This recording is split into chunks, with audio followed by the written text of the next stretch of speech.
Ayjamal, bu istiqbal sayınız programımızın bir gün sizlik tapşırılan vazifesi avval bağını oxub beqin.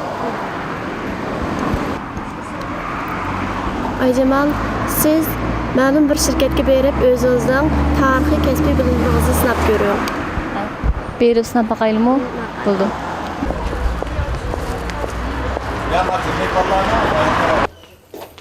Assalomu alaykum. Aleykümselam. Abdurrahman direktor siz Ha, bo'lasiz. men shu. Ne oturum? Mening ismim Ayjamal. Men istiqbol sayınız programmasida qatnashgandim. Programmada menga bir o'zingizning kasbiga oid bilimlaringizni sinab beqin deb vazifa bergandi. Shunga shu sizning qishingiz kelgandim.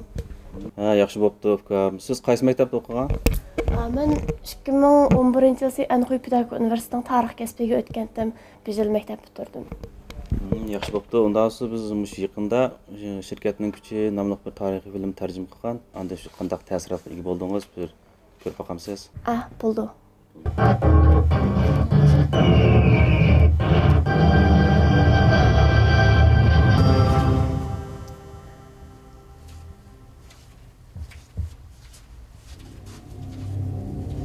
Keyingi taraqqiyotlarga asoslanib 1886 yil shirkat tarixidagi eng muhim bir yil deb qaraladi. Butunlay yangi tijorat sohasini boshladi.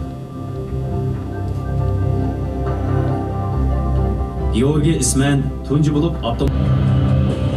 1886 yili Amerika Oliy sud mahkamasi shirkatlarni asos qonun tarafidan ta'minlaydigan korxonalarning hammasi shirkat shaklida tashkillangan.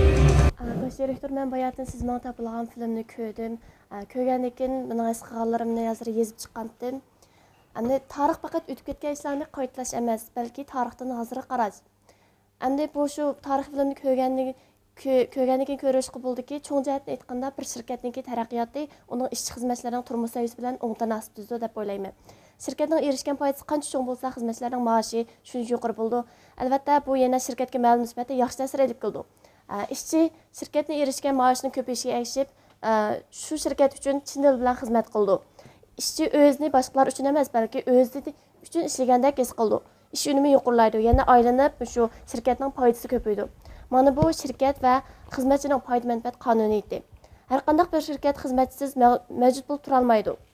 Shunlashqa shirkat rahbarlari hargizmi xizmatchilarni aylagan holda hech qanday foydaga erisha olmaydi deb qarayman.